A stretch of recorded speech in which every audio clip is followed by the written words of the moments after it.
행복한 안식일입니다. 예, 귀한 찬양으로 하나님께 영광 돌려주셔서 감사합니다.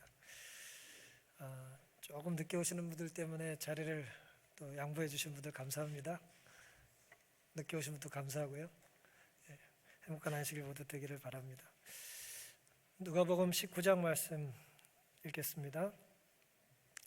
예수께서 이르시되 오늘 구원이 이 집에 이르렀으니 이 사람도 아브라함의 자손임이로다.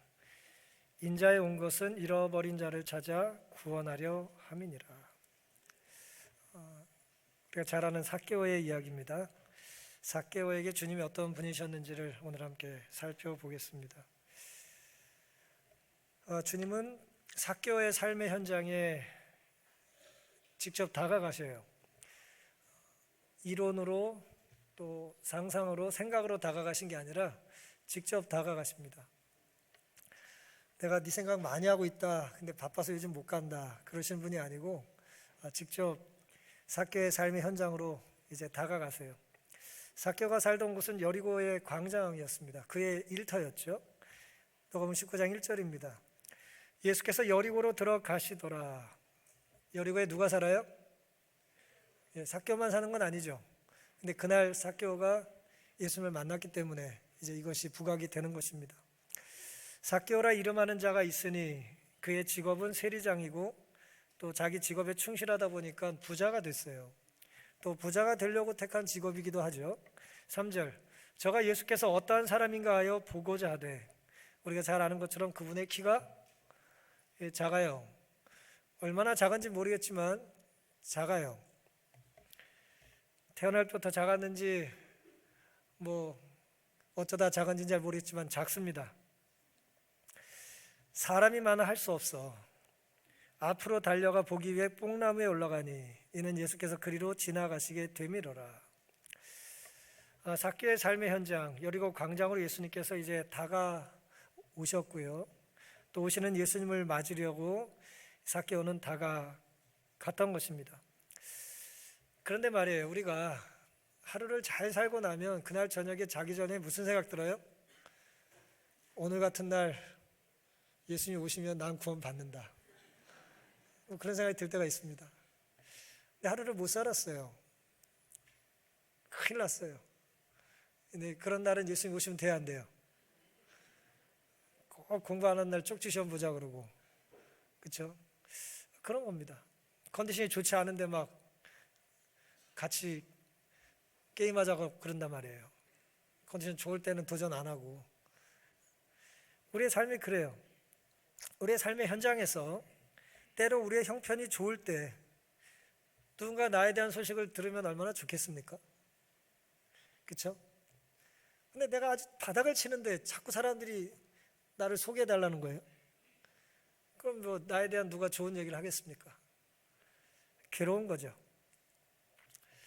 예수님께서 삭개오에게 다가가셨다.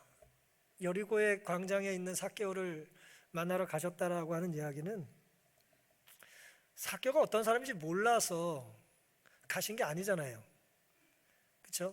그가 무슨 일을 하는지 모르는 것도 아니고 그의 상황이 어떤지도 모르는 것도 아니고 다 알고 가신 겁니다. 여리고는 당시 교통의 중심지였고요. 제사장들과 로마의 관원들, 타지인들과 세리들이 많이 살았어요. 요즘 강남이라고 생각하시면 될 것 같아요. 잘 나가는 동네예요. 돈 벌기 좋고, 돈 쓰기 좋고, 사업하기 좋고, 애들 공부시키기 좋은 곳입니다.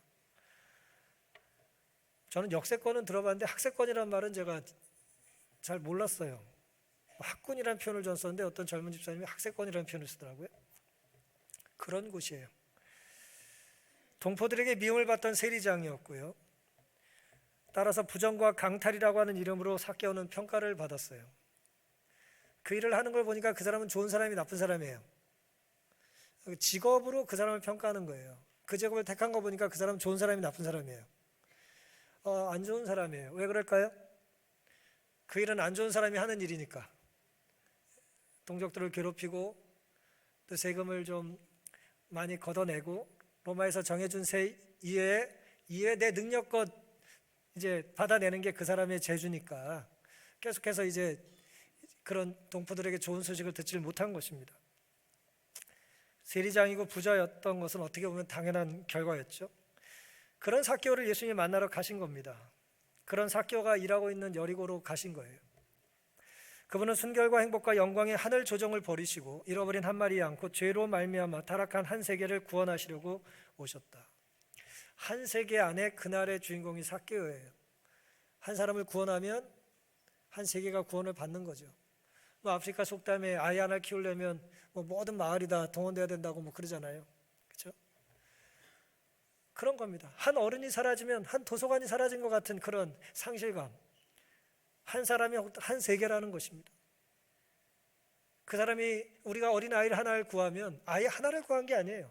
그 아이를 통해서 태어날 모든 세대를 구원하는 것입니다. 한 사람을 죽이면 한 명을 죽이는 게 아니에요. 그 사람을 통해서 구원받게 될 수많은 사람들이 그 안에서 이제 사라지는 것 같은 거죠. 두려운 일이에요. 그 한 세계를 구원하러 오신 겁니다. 비록 잃어버린 영혼이 단 한 사람뿐이라 할지라도 그리스도께서는 그 한 영혼을 위해 죽으셨을 것이다. 참 우리가 많이 인용하는 좋은 말씀 아닙니까? 한 명을 위해서로 오신다면 그 한 명이 누가 될 수 있어요? 누가 될 수 있어요? 내가 되는 거예요. 나 한 명을 위해서라도 예수님이 오신다는 거예요. 해바락이라고 하는 시몬 비잔틸이라고 하는 작가가 쓴 아우슈비츠에서 자기가 경험한 내용을 기록한 책이 있는데요. 이 사람의 이야기를 지금 해드리려고 하는 건 아니고 이 사람의 글에 대한 이제 뒷부분의 그 심포지움에서 이제 에바 플레이슈너라고 하는 이제 종교학 교수가 이제 유대교와 사회 정의라고 하는 책의 이야기를 좀 인용해 놓은 내용이 있습니다. 내용은 이런 거예요. 어느 왕에게 아들이 있었는데 한 번은 이 아들이 아버지가 왕이니까 이 사람은 왕자 아니에요? 근데 왕이 싫다고 왕궁이 싫다고 가출을 했습니다. 100일이 넘도록 돌아오질 않았어요. 아들 친구가 이제 말하는 거예요. 야, 아버지에게 돌아가야 되지 않겠냐? 그러자 왕자가 이렇게 말을 해요. 내 힘으로는 할 수 없어. 그 얘기를 어떻게 아버지가 이제 전해 들은 겁니다. 아들에게 이렇게 전가를 보내요.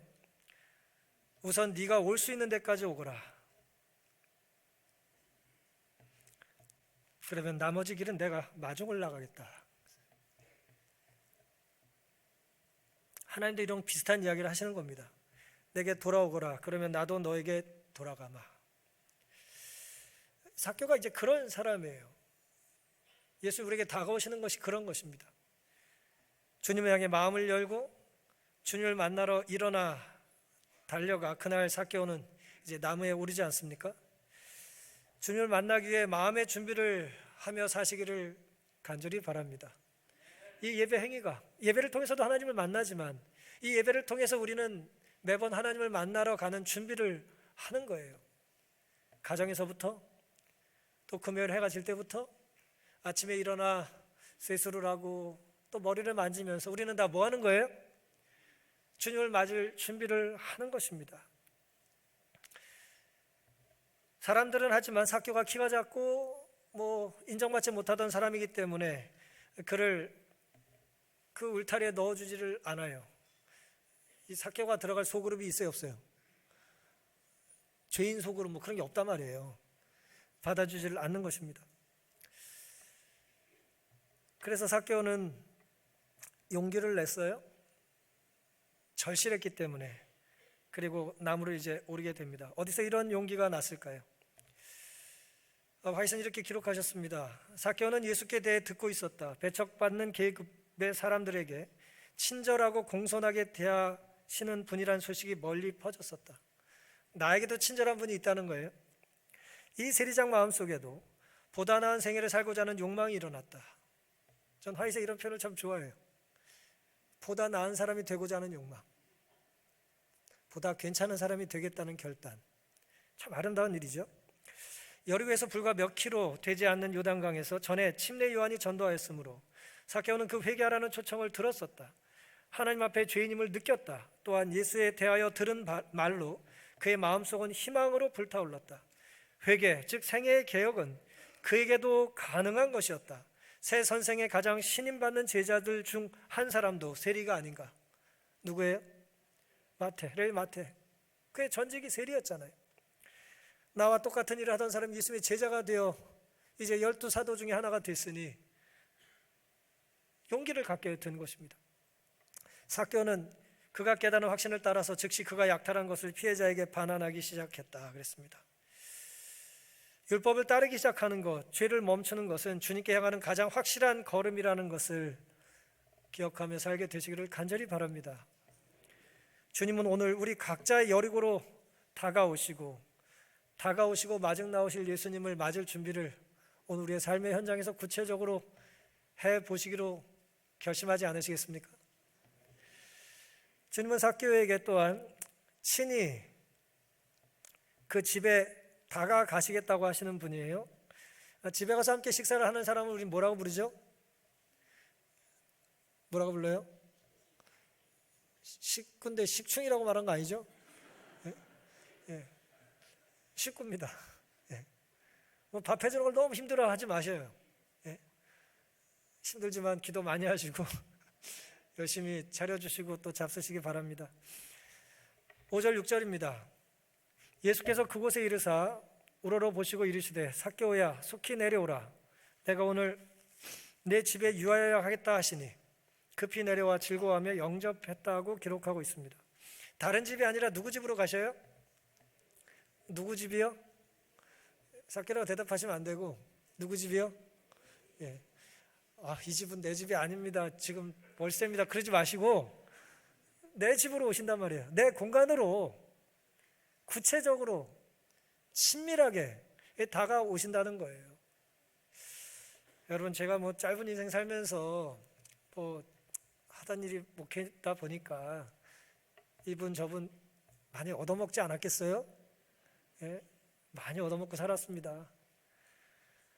근데 귀한 건 말이에요. 음식이 사주신 게 귀하지 않다는 게 아니라 귀한 건 뭐냐 하면 집에서 한 음식이 귀한 거예요. 그렇다고 또 집에서 음식하란 말씀이 아니에요. 우리 집에 갑시다. 나 니네 집 가고 싶다. 내 삶의 공간을 오픈하는 거예요. 함께 하는 거죠. 같이 먹읍시다. 식구가 되는 거예요. 우린 세련돼 가지고 우린 투썸에서 만나. 그건 세련된 게 아니라 아직 식구가 안 된 거예요. 제 얘기 또 너무 스트레스 받지 마십시오. 설교를 하다 보면 교훈을 위해서 이렇게 강조하는 게 있는 거예요. 저를 미워하지도 마시고 또 비판하지도 마시고 그냥 그런 면이 있다고 생각하시면 됩니다. 또 그러지 못한 또 사연과 있고 형편이 다 다르니까요. 어쨌든 예수님은 삭개오를 특이하게 초청하신 거예요. 내가 네 집으로 가겠다고 그를 초청한 거예요. 신기하지 않습니까? 집주인은 삭개오인데 예수님이 내가 네 집으로 가겠다고 말이에요. 누굴 초청해요? 삭개오를 초청하는 거예요. 이런 초청 받으시면 좋지 않을까요? 삭개오는 이미 거룩한 삶에 대한 목마름이 있었습니다. 돈이나 명예, 로마 제국의 약속도 주님 앞에서는 그가 무가치하게 느껴진 거예요. 자신을 무시하는 사람들에게 한 방 먹이라는 성공에 대한 욕망이 주님의 약속과 말씀 앞에 또 주님의 소문 앞에 다 부질없다고 느낀 것입니다. 예수께서 마을에 들어오신다는 소식이 온 여리고에 퍼졌을 때에도 이미 삭개오가 그의 발걸음을 되돌리기 시작한 후였다. 때에는 이미 되돌리기 시작한 이후에 예수님이 오시기 시작했다는 거예요. 삭개오는 예수를 보고자 결심하였다. 그는 죄의 결과가 얼마나 쓰며 잘못된 방향에서 돌아서려고 하는 자들의 길이 얼마나 어려운지를 깨닫기 시작했다. 죄에서 돌이키는 거 쉽습니까? 이럴 때 크게 대답하면 의심받아요. 죄에서 돌이키는 게 쉬울까요? 가장 힘든 거예요. 죄에서 돌이키는 건 가장 강력한 힘이 필요한 겁니다. 우리 힘으로 돼야 안 돼요. 우리 힘으로 안 되는 거예요. 그건 불가능한 걸 시도하는 겁니다. 죄인이 죄를 멈추는 건 불가능한 걸 도전하는 거예요. 누가 도와주셔야 돼요? 누가 도와주셔야 돼요? 주님의 역사하시고 성령께서 우리를 밀어주시고 붙잡아주시고 함께 하셔야 가능한 거예요. 가끔 내가 잘나서 죄를 극복하고 산다고 착각하는 사람들은 그 착각이 죄예요. 얼마나 어려운지를 삭개오는 깨달은 겁니다. 오해를 받으며 자신의 잘못을 시정하려고 노력하는데도 불구하고 의심과 불신임을 받는 것은 견디기 어려운 일이었다. 세리장은 그의 마음에 희망을 가져다 주었던 그런 말씀을 하신 분의 얼굴을 뭐 하고 싶었어요? 보고 싶었어요. 행운은 준비된 사람을 더 좋아한다는 말이 있어요. 운이 좋았네. 아무리 운이 좋아도 준비가 안 됐으면 끝이에요. 내가 평소에 준비가 안 됐는데 세계 최고의 무슨 연주자가 내 앞에서 내 노래를 들어본다고 하는 게 그게 행운은 무슨 행운이에요? 망신이지. 예? 준비가 안 됐는데 말이에요. 성공은 준비와 기회의 만남이라는 말이 있어요. 항상 주님을 맞을 준비를 하고 사는 것이 필요해요. 이미도라고 하는 특이한 이름의 작가가 있습니다. 사실은 외화 번역가죠. 이 사람이 독특한 식스팩이라고 하는 재밌는 책을 썼는데 거기 이제 백설공주의 마녀 이야기를 이렇게 기록해 놨습니다. 마녀가 이제 지가 제일 예쁘고 싶어가지고 맨날 뭘 묻고 있어요? 거울아 거울아 이 세상에서 누가 제일 예쁘냐라고 묻잖아요. 근데 이제 이미도 작가의 친구 중에 치과 의사가 있었다는데 그 치과 의사가 통찰력이 있었어요. 보니까 그 얘기가 이렇게 이제 설명을 해줍니다. 마녀의 거울은 오늘날의 검색 엔진 같다는 거예요. 검색 엔진 뭐예요? 우리 학생들 뭐 검색 엔진 써? 네이버 써? 구글? 요즘에 검색 엔진 같다는 거예요. 거울이 당시에 마녀에게 거울은 검색 엔진이었다는 거예요. 무슨 뜻일까요? 누가 제일 예쁜지 뭐예요? 누가 제일 예쁜지 스스로 판단할 실력이 없어요. 말이 좀 특이한 얘기지만 책에 얘기를 해드리는 거예요. 누가 제일 예쁜지 스스로 판단할 능력이 없어요. 현대인들 역시 검색만 즐기다 보니까 사고가 깊질 못해요. 금방 검색해. 사고 아주 얕아. 표피에만 있는 거예요. 깊이까지 사고할 수 있는 실력이 없어요. 깊은 사고를 못하는 겁니다.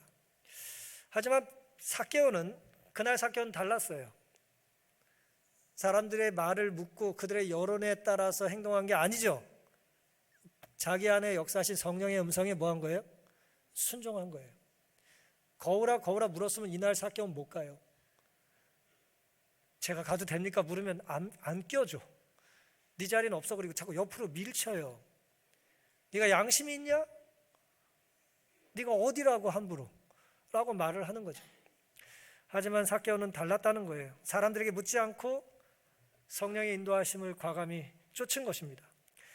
길에는 사람들로 꽉 차 있었기 때문에 키가 작은 삭개오는 사람들의 머리 너머로 아무것도 볼 수 없었다. 아무도 그에게 길을 비켜주고자 하는 이가 없었으므로 그는 군중들을 헤치고 얼마쯤 앞으로 달려나가 가지를 길가에 넓게 들이운 무화과 나무로 갔다. 거기서 이 부자인 세금 징수는 나무 아래로 지나가는 행렬을 바라볼 수 있는 나뭇가지 사이에 기어 올라가 앉았다.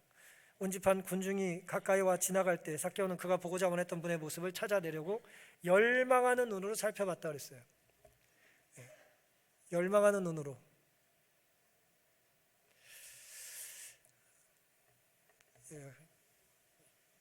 누군가 앞에서 이제 설교를 하거나 찬양을 할 때 열망하는 눈으로 보는 분들이 조금 있어요. 다 그럴 수는 없잖아요. 그날 삭개오는 예수님을 바라보기 위해서 눈이 뚫어져라 이제 예수님께 시선을 고정했다는 겁니다. 우리에게는 어떤 성령의 인도하심과 거룩한 충동이 그동안 있었습니까? 삶의 방향을 바꿔야 한다는 생각이 종종 드십니까? 야, 내가 이렇게 살면 안 되지. 내가 이렇게 살지 말아야지. 오늘 한 소그룹이 회심하고 회의하고 회식한다면서요. 예? 돌이킬 마음이 드시지 않으세요? 내가 이렇게 살지 말아야지. 그런 생각 들 때 없습니까? 들어요. 내가 이렇게 가만히 있지 말고 나도 좀 대답 좀 해야지. 아무리 생각이 들어도 안 열려요. 힘들어요. 제가 그런 부류라 잘 이해합니다. 이 땅의 허망한 것에서 눈을 하늘로 돌려야 할 때가 됐다는 느낌이 들 때가 있어요. 그때가 언제일까요? 그 생각이 들 때예요. 그게 성령의 역사할 때입니다. 성령께서 내 마음을 두드릴 때예요. 딴 데서 나중에 내 삶이 다 풀리고 나서가 아니에요. 지금 이 순간이에요. 사람들의 생각이나 여론보다 주님의 뜻을 찾아 순종하기로 다짐하는 우리가 되기를 간절히 바랍니다. 내 앞길을 가로막는 편견 가득한 사람들의 생각도 물리치고 사람들의 평판 뒤로 하고 대부분 내가 쌓은 거지만 믿음을 가지고 그걸 무시하십시오. 한 분 하나님의 뜻이 더 중요하다라고 하는 믿음을, 확신을, 소망을 품고 살게 되시기를 간절히 바랍니다. 빌립보 4장입니다. 아무것도 염려하지 말고 오직 모든 일에 기도와 간구로. 모든 일 안에 예외가 있어요, 없어요? 없습니다. 우리가 안고 있는 모든 문제가 이 안에 들어가는 거예요. 기도와 간구로 너희 구할 것을 감사함으로 하나님께 아뢰라. 하나님 감사합니다. 나쁜 짓 한 게 감사하다는 게 아니고요, 세리 행위한 게 감사하다는 게 아니고요, 이런 나에게 찾아와 주셔서 감사합니다. 이런 나의 집에 들어오시겠다고 나를 초청해 주셔서 감사합니다라고 감사하며 사시기 바랍니다. 그러면 모든 지각에 뛰어난 하나님의 평강이 그리스도 예수 안에서 너희 마음과 생각을 지키시리라. 우리의 마음과 생각을 지켜주시기를 바라십니까? 주님께서 우리의 삶의 주인이 되어주시기를 원하십니까? 주님은 정말 그걸 원하세요. 우리가 원하는 것보다 훨씬 더 크게 그걸 원하십니다. 주님께서 원하시는 것을 이루어드기로 다짐하는 이 시간이 되기를 간절히 바랍니다. 주님께서 삭개오에게 나타나신 마지막 모습은 삭개오의 고백을 받아주셨다라고 하는 거예요. 사람들은 수근거리지만 삭개오의 과거부터 현재의 모습부터 삭개오의 키 사이즈까지 얼마나 조롱하는지 모르겠어요. 어렸을 때부터 이상했어, 걔는 볼 게 없어, 부자라고 사는 건 다 남의 거 아니야?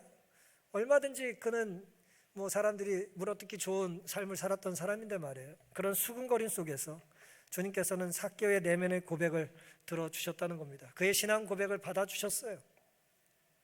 7절입니다. 무사람이 보고 수근거려 가로되 저가 죄인의 집에 유하러 들어갔도다 하더라. 삭개오가 서서 주께 여짜오되. 삭개오는 서도 별로 안 커요. 하지만 섰어요. 이렇게 과감하게 서서 주님께 말씀합니다. 주여 보시옵소서. 내 소유의 절반을 가난한 자들에게 주겠사오며 만일 네 것을 토색한 일이 있으면 4배나 갚겠나이다. 예수께서 이르시되 오늘 구원이 이 집에 이르렀으니 이 사람도 아브라함의 자손임이로다.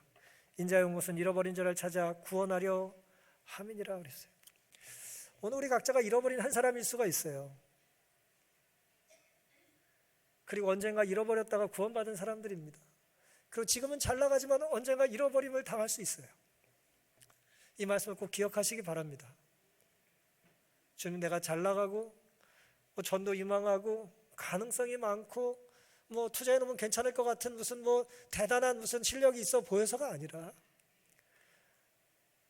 우리를 찾아 구원하시기 위해서 기다리시고 또 마중 나오시고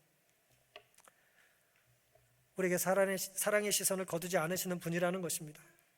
무리들 가운데는 삭개오나 그의 대리인들에게 실제적으로 늑탈당한 사람이 있었으므로 삭개오 때문에 예수를 도적으로 간주하는 시민이 어땠다고요? 많았을 거라고 주석에서 주석을 해요. 본교 주석에서. 삭개오는 좋은 사람이 아니었습니다. 삭개오는 과거의 이력을 내세울 만한 사람이 아니었어요. 몰래 카메라 설치해 놓으면 양심 냉장고가 아니라 폭탄을 맞아야 될 사람이에요. 부끄러운 삶을 살았고 가리고 싶은 삶을 사는 그런 사람이에요. 누가 나를 알면 안 되는 사람이에요. 그들 가운데 그런 추문을 뚫고 수군거림을 뚫고 그 사실들에 나열하는 나를 괴롭히는 모든 걸 뚫고 예수님께서 삭개오를 만나셨다는 겁니다. 새롭게 살고 싶지만 살아온 날들의 무게가 나를 짓누를 때가 있습니다. 어떻게 해야 될까요? 이미 망가졌으니까 더 망가져요? 물만 먹어도 살찌니까 그냥 많이 먹을까요? 그냥? 예? 어떻게 해요? 죄를 조금 졌는데 사람들이 나를 많이 나쁜 사람으로 알아요. 진짜 나쁜 사람이 대파? 그럼 결심할까요? 그러면 안 되는 것입니다.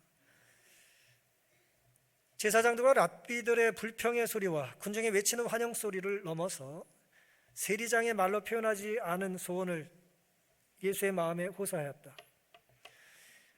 바로 무화과나무 아래서 한 무리가 멈춰서자 앞뒤의 군중도 걸음을 멈췄다. 그때 영혼을 읽고 계시는 것처럼 보이는 시선으로 한 분이 위를 쳐다보셨다. 이 한 분 때문에 우리는 잘못된 길을 계속 고집해서는 안 되는 것입니다.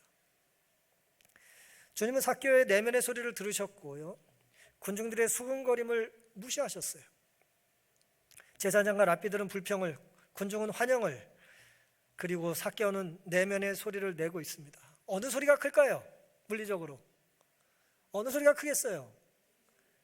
당연히 군중들의 소리가 크죠. 환호하는 소리가 크죠. 삭개오의 소리가 뭐가 크게 들리겠어요? 하지만 주님은 그 소리를 들으신다는 겁니다. 그 많은 사람들 중에 주님은 삭개오를 부르셨어요. 그를 택하시고 삭개오 앞에 서 계신 거예요.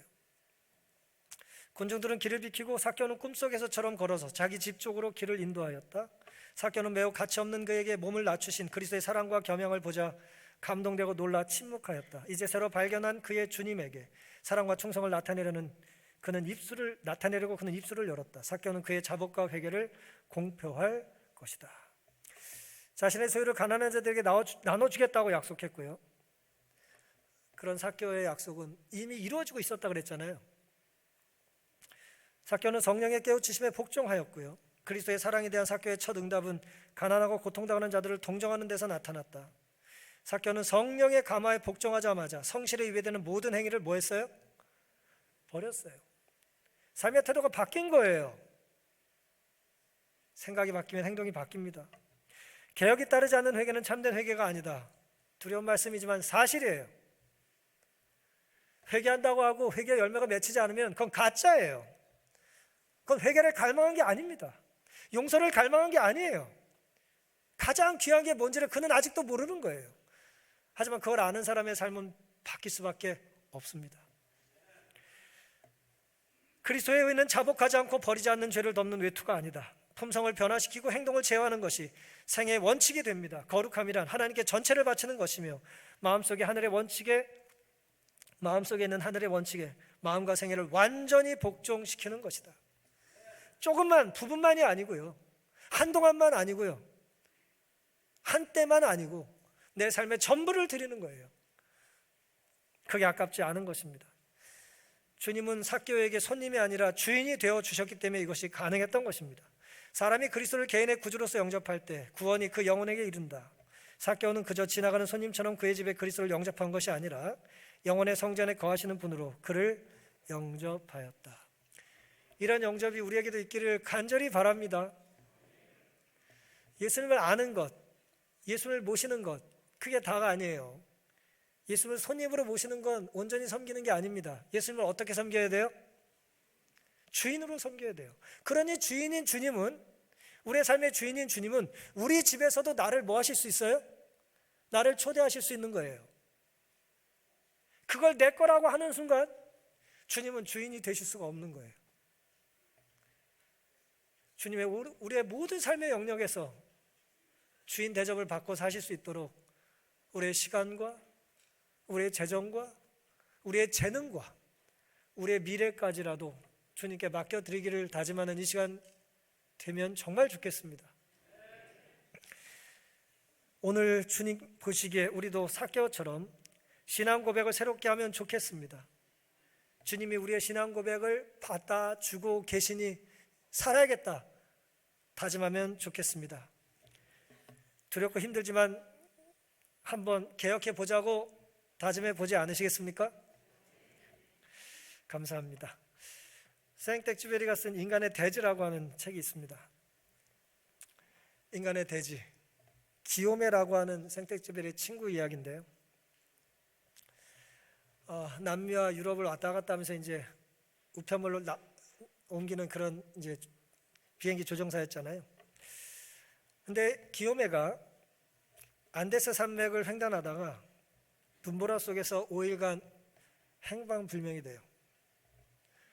제가 매일 웬만하면 산을 가는데 뭐 금방 갔다 오잖아요. 가까우니까, 높지 않으니까. 근데 만약에 제가 산에 갔다 오고 나갔다가 월요일날 갔는데 금요일까지 안 와. 그런 거예요. 눈이 왔는데. 안데스 산맥에 횡단을 하는데 눈보라 속에서 5일간 행방불명이 된 겁니다. 근데 놀랍게도 이 사람의 책의 내용에 의하면 그 끈질긴 투지로 고난을 극복하고 살아서 돌아와요. 피켈, 빙벽 같은 거 이렇게 찍고 올라가는 거 있잖아요. 피켈도 없고요. 로프도 없고 식량도 없이 4,500m나 되는 고개를 올라가 발과 무릎과 손에 피를 흘리며 영하 40도의 추위를 무릅쓰고 깎아지는 듯한 산비탈을 기어 오르며 살아났어요. 어쨌든 책의 내용이 그렇습니다. 이 사람이 이렇게 말해요. 눈 침대에 누우면, 눈이 내린 그 산을 눈 침대라고 표현한 거예요. 누우면 일어날 수 있을까요, 없을까요? 추위에 누우면 뭐 하는 거예요? 죽는 겁니다. 눈 침대에 누우면 다시는 일어나지 못함으로 할 수 없이 조금도 휴식을 취하지 않고 앞으로 나아갔다는 거예요. 멈추면 죽으니까. 눈 속에서는 생존 본능이 모두 없어지고 마네. 그러나 나는 나 자신에게 말했지. 내 아내가 내가 살아있을 거라고 생각한다면 내가 걷고 있을 거라고 생각할 것이다. 내 동료들도 내가 걷고 있을 거라고 생각할 것이다. 그들은 모두 나를 믿는다. 그러니 내가 걷지 않는다면 나는 못난 놈이다. 너무 피곤하고 졸렸고 허기지고 힘들어서 걷기가 싫은데 말이에요. 나를 사랑하는 사람들이 내가 뭐 하길 원해요? 그 힘든 시간에도 걷기를 원하는 거예요. 걷는 것과 살아있는 건 같은 개념이니까 그들을 생각해서 걷는 겁니다.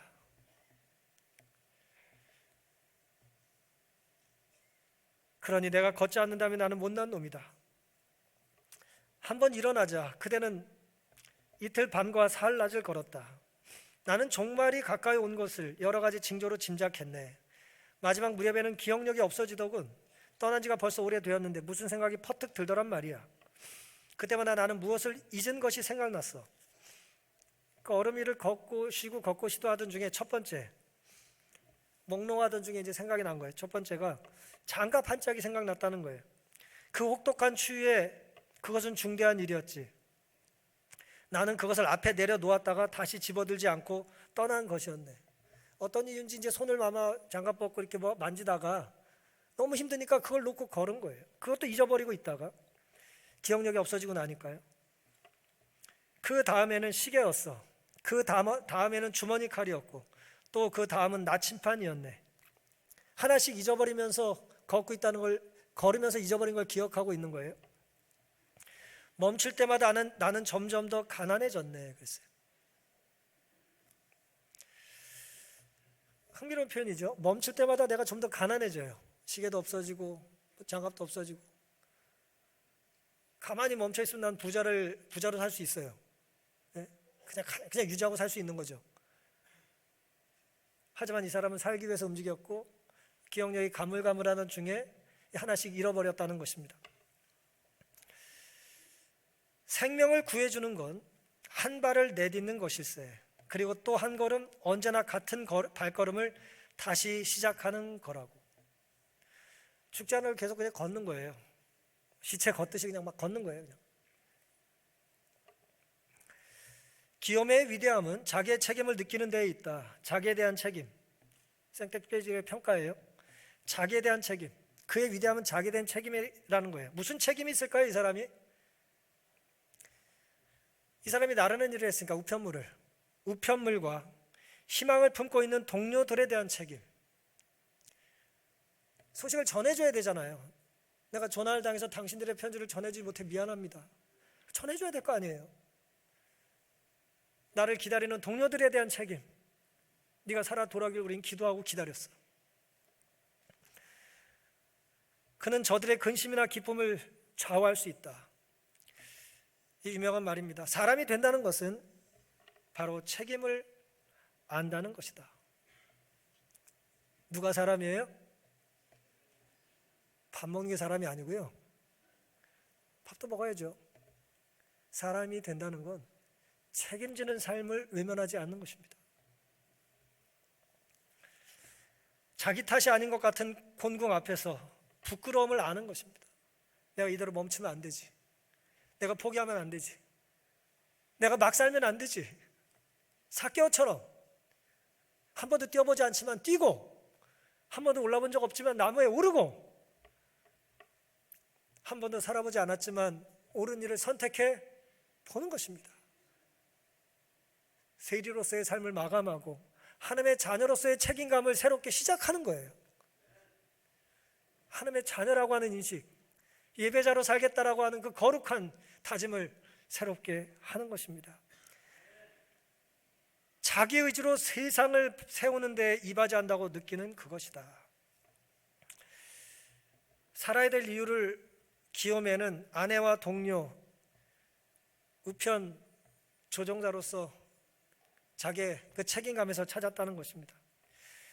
이 책임은 줄여보면 관계를 말하는 것이죠. 남편으로서, 항공우편 조종자로서, 동료로서 그는 살아야 했습니다. 왜? 내가 살아야 누구도 살아요? 내가 관계 맺고 있는 사람들도 살 수 있기 때문에 그렇습니다. 내가 죽지 않고 살아있기를 바라는 이들의 기대를 위해서라도 걸음을 멈추지 않게 되시기를 간절히 바랍니다. 제가 개인적으로 좋아하는 작가인데요, 목회자기도 하고요, 프레드릭 비키너라고 하는 분이 있습니다. 진리를 말하다라고 하는 책에서 이분이 이런 말을 했어요.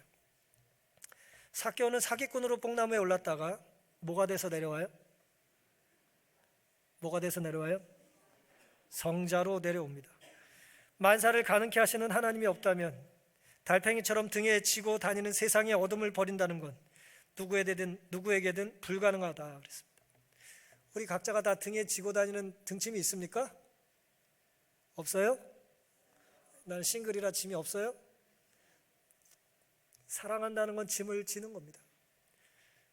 책임을 진다는 건 관계를 유지하겠다는 선언이에요. 우리 역시 얼마나 여러 번 우리와 뽕나무로 오를 기회를 제공받았습니까? 돈을 좋아하지 않는 사람은 없어요. 누가 명예를 싫다고 하겠습니까? 우리가 다 어떤 면에서 삭개오 같은 삶을 사는 사람들 아니에요? 비록 사기꾼처럼 사람들에게 평가를 받는다 할지라도 이제부터라도 주님을 향한 걸음을 내딛는다면 비키너의 말처럼 우리는 성자의 발걸음을 새롭게 시작할 수 있게 될 것입니다. 성자로 한번 살아보고 싶지 않으십니까? 별로 살고 싶지 않은 것 같아요. 한번 성자처럼 살아보고 싶지 않으십니까? 저는 살고 싶습니다. 사기꾼처럼만 우리 살지 말고 현실이라고 하는 이름 앞에 타협만 하고 살지 말고 주님 부르심 앞에, 주님 인도하심 앞에, 주님 초청 앞에, 주님의 기다리심 앞에 순종하며 응답할 수 있기를 간절히 바랍니다. 만사를 가능케 하시는 하나님께서 달팽이 등보다 더 무거운 짐을 해결해 주실 것을 믿습니다. 어떤 마음으로 성전에 오셨습니까? 지난주 어떻게 사셨어요? 어떻게 사셨든지 상관없이 어떤 모습으로 성전을 떠나기를 주님께서 원하실까요? 성자가 되어 이 성전을 떠나게 되시기를 간절히 바랍니다. 삭개와 같은 아름다운 변화가 우리에게도 있기를 바랍니다. 우리의 삶에 어떤 눈보라가 치더라도 생명을 구하는 건 주님을 향한 한 걸음이라는 걸 기억하며 사시기를 바랍니다. 그리고 책임지며 살기로 다짐하십시다. 주님을 위해 할 수 있는 만큼 일을 하고 주님 향해 갈 수 있을 만큼 가며 사시기를 바랍니다. 어디든 우리가 멈춘 무릎 꿇은 바로 그곳에 주님이 마중 나와 계실 것을 믿으시기 바랍니다. 주님이 계십니다. 살아가시기를 바랍니다. 제가 오늘 제목으로 좀 거창하게 제목을 정해봤어요. 주님이 계시니 살아야겠다. 시를 좀 아시는 분들은 폴 발레리의 해변의 묘지를 패러디했다는 걸 아셨을 겁니다. 해변의 묘지, 해변가 묘지를 바라보고 이 시인은 마지막 연을 이렇게 말해요. 바람이 분다, 바람이 인다, 살아야겠다. 살려고 애써야겠다. 묘지 앞에서, 무덤 앞에서 이 생명의 바람을 누가 보내주실까요?